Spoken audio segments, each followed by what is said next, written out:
ಇವತ್ತು ನನ್ನ birthday celebration ಮಾಡಿದ ರೀತಿ ಮತ್ತು ವಿಚಾರಗಳು ಹೀಗಿತ್ತು. ನನ್ಗನ್ಸಿದ್ದು ಇವತ್ತಿನ ಎಜುಕೇಶನ್ ಸಿಸ್ಟಮ್ ನಲ್ಲಿ ಏನೋ ಕೊರತೆ ಇದೆ ಅಂತ. ನಿಮ್ಗೂ ಅನ್ಸಿದೆನಾ? ಕಂಪ್ಲೀಟ್ ವಿಡಿಯೋ ನೋಡಿ ನಿಮ್ ಡಿಸಿಷನ್ ನ ಹೇಳಿ. ಪ್ರತಿ ಸ್ಕೂಲ್ ನಲ್ಲೂ ಪ್ರತಿ ಸ್ಟೂಡೆಂಟ್ಗೂ ಯೂನಿಫಾರ್ಮ್ ಮತ್ತು ಬ್ಯಾಗ್ ಗಳನ್ನ ಕೊಡೋ ರೀತಿ ಭಗವದ್ಗೀತೆನ ಕೂಡ ಕೊಟ್ಟು ಅದರ ಎಜುಕೇಶನ್ ನ ಕಡ್ಡಾಯ ಮಾಡಬೇಕು. ಈ ಒಂದು ಎಜುಕೇಶನ್ ಪ್ರತಿ ಮಗುಗೂ ದೊರೆತ್ರೆ ಅಂತ ಮಗು ಭವಿಷ್ಯದಲ್ಲಿ ಆತ್ಮಹತ್ಯೆಗೆ ಒಳಗಾಗೋದಿಲ್ಲ, ಮಾನಸಿಕ ಖಿನ್ನತೆಗೂ ಒಳಗಾಗೋದಿಲ್ಲ. ಕೆಟ್ಟ ಪದಗಳಿಕೆ, ಮೋಸ, ಕಳ್ಳತನ, ದುಷ್ಕೃತ್ಯ, ಬೇರೆಯವ್ರ ಬಗ್ಗೆ ಕೇವಲವಾಗಿ ಮಾತಾಡೋದು, ಒಬ್ಬರನ್ನ ಕೀಳಾಗಿ ಕಾಣೋ ಮನಸ್ಥಿತಿ ದೂರ ಆಗುತ್ತೆ. ಮುಂದೆ ಪ್ರಪಂಚಕ್ಕೆ ಯಾವುದೇ ರೀತಿಯಾದ ಹಾನಿ ಕೂಡ ಮಾಡಲ್ಲ. ಇದು ನಮ್ಮೆಲ್ಲರ ಮಕ್ಕಳಿಗೆ ಸಿಗಬೇಕಾದ ನಿಜವಾದ ಶಿಕ್ಷಣ. ಇದು ಪ್ರತಿ ಮನುಷ್ಯನಿಗೆ ಸಿಗಬೇಕಾದ ಫಸ್ಟ್ ಎಜುಕೇಶನ್ ಕೂಡ ಹೌದು. ನಮ್ ಸ್ಕೂಲ್ ಅಂಡ್ ಕಾಲೇಜಸ್ ನಲ್ಲಿ ನಾವು ಮುಂದೆ ಕೆಲಸ ಹೇಗ್ ಪಡ್ಕೊಳ್ಬೇಕು, ಹಣ ಹೇಗ್ ಸಂಪಾದನೆ ಮಾಡ್ಬೇಕು ಅನ್ನೋದನ್ನ ಮಾತ್ರ ಕಲ್ಸ್ಕೊಡ್ತಾರೆ. ಆದ್ರೆ ಆ ಕೆಲಸ ಸಿಗದಿದ್ರೆ, ಹಣ ಗಳಿಸೋಕಾಗ್ದಿದ್ರೆ, ನಾವ್ ಅನ್ಕೊಂಡಿರೋ ತರ ಯಾವ್ದು ಆಗ್ದಿದ್ರೆ ನಮ್ಮನ್ನ ನಾವು ಹೇಗ್ ನಿಭಾಯಿಸ್ಕೊಳ್ಬೇಕು ಅನ್ನೋದನ್ನೇ ಹೇಳ್ಕೊಟ್ಟಿರೋದಿಲ್ವಲ್ಲ. ದುಡ್ಡು ಮಾಡೋದೊಂದೇ ನಮ್ ಲೈಫ್ ನ ಮೇನ್ ಗೋಲ್ ಅಲ್ಲ.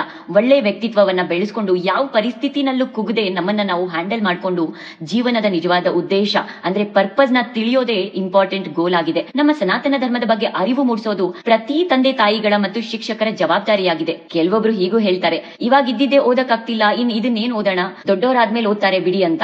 ಈಗ ನಮ್ಮಲ್ಲಿ ಎಷ್ಟೋ ಜನ ದೊಡ್ಡವರಾದ್ಮೇಲೆ ಓದ್ಬಿಟ್ಟು ಅದರ ಪಾಲನೆನ ಮಾಡ್ತಿದೀವ ನಿಜವಾಗ್ಲು? ಚಿಕ್ಕ ಸಸಿಗೆ ನೀರು ಗೊಬ್ಬರ ಹಾಕಿದ್ರೆ ಮಾತ್ರ ಮುಂದೆ ಮಾಣಿಕ್ಯ ಅನ್ನೋ ಫಲ ಕೊಡಬಲ್ಲದು. ಅಷ್ಟೇ ಅಲ್ಲ, ತಪ್ಪು ದಾರಿಗೆ ಹೋಗಾದ್ಮೇಲೆ ಎಲ್ಲಾ ಡ್ಯಾಮೇಜಸ್ ಗಳನ್ನ ಮಾಡ್ಕೊಂಡಾದ್ಮೇಲೆ ಓದಿ ಜ್ಞಾನ ಸಂಪಾದಿಸಿ ಸರಿ ಮಾಡ್ಕೊಳ್ಳೋದಕ್ಕಿಂತ ಅಂತ ಪರಿಸ್ಥಿತಿಗೆ ಸಿಗಾಕೊಳ್ದೇ ಇರೋ ತರ ನಮ್ಮನ್ನ ನಾವು ಕಂಟ್ರೋಲ್ ಅಲ್ಲಿ ಇಟ್ಕೊಂಡ್ರೆ ಒಳ್ಳೇದಲ್ವಾ? ಭಗವದ್ಗೀತೆ ಜೊತೆ ನಮ್ಮಲ್ಲಿ ಎಷ್ಟೋ ಮಹಾನ್ ಗ್ರಂಥಗಳಿವೆ. ನಮ್ಮ ಲೈಫ್ ನಲ್ಲಿ ಮಾಡೋ ಪ್ರತಿ ದಿನದ ಸರಿ ತಪ್ಪುಗಳ ಬಗ್ಗೆ ಇವೆಲ್ಲವೂ ದಾರಿ ತೋರಿಸುತ್ತವೆ. ನಿರ್ಧಾರಗಳನ್ನ ಸರಿಯಾದ ರೂಪದಲ್ಲಿ ತಗೊಳ್ಳೋ ಶಕ್ತಿ ಕೂಡ ನೀಡುತ್ತೆ. ಎಲ್ಲಾ ಪ್ರೈವೇಟ್ ಹಾಗೂ ಗವರ್ಮೆಂಟ್ ಸ್ಕೂಲ್ಗಳಲ್ಲಿ ಈ ಎಜುಕೇಶನ್ ಇರ್ಬೇಕು ಅನ್ನೋದು ನನ್ನ ಮತ್ತು ಎಷ್ಟೋ ಪೇರೆಂಟ್ಸ್ ಗಳ ಆಸೆ ಕೂಡ ಆಗಿದೆ. ಈ ಬದಲಾವಣೆ ತರೋಕೆ ಖಂಡಿತ ಸಾಧ್ಯವಾಗುತ್ತೆ. ನಮ್ಮಲ್ಲಿರೋ ಪ್ರತಿ ಪೇರೆಂಟ್ಸ್ ಗಳು ಒಂದು ಗ್ರೂಪ್ ಮಾಡ್ಕೊಂಡು ಅವರ ಮಕ್ಕಳ ಸ್ಕೂಲ್ ನಲ್ಲಿ ಈ ವಿಚಾರದ ಬಗ್ಗೆ ರಿಕ್ವೆಸ್ಟ್ ಮಾಡಿದ್ರೆ, ಅಂದ್ರೆ ಬೇಡಿಕೆಗಳನ್ನ ಮತ್ತೆ ಮತ್ತೆ ಇಟ್ರೆ, ಶಿಕ್ಷಣ ಇಲಾಖೆ ಅದ್ರ ಬಗ್ಗೆ ಸ್ವಲ್ಪ ಸೀರಿಯಸ್ ಆಗಿ ಯೋಚನೆ ಮಾಡಿ ಬದಲಾವಣೆ ತರೋ ಪ್ರಯತ್ನ ಖಂಡಿತ ಮಾಡುತ್ತೆ. ನಮ್ಮ ಮಕ್ಕಳಿಗೆ ಯಾವ ತರಹದ ಎಜುಕೇಶನ್ ಕೊಡ್ಬೇಕನ್ನೋದನ್ನ ನಾವು ಸಹ ನಿರ್ಧಾರ ಮಾಡ್ಬೇಕಾಗತ್ತೆ. ಇದರಿಂದ ಹೆಚ್ಚಿನ ಗುರುಕುಲ ಪದ್ಧತಿ ನಮ್ಮ ಇವತ್ತಿನ ಎಜುಕೇಶನ್ ಸಿಸ್ಟಮ್ ನಲ್ಲಿ ಬರೋಕೆ ಸಾಧ್ಯ ಆಗುತ್ತೆ. ಇಂಥದ್ದೊಂದು ಶಿಕ್ಷಣಕ್ಕೆ ಪ್ರಾಮುಖ್ಯತೆ ಕೊಡೋ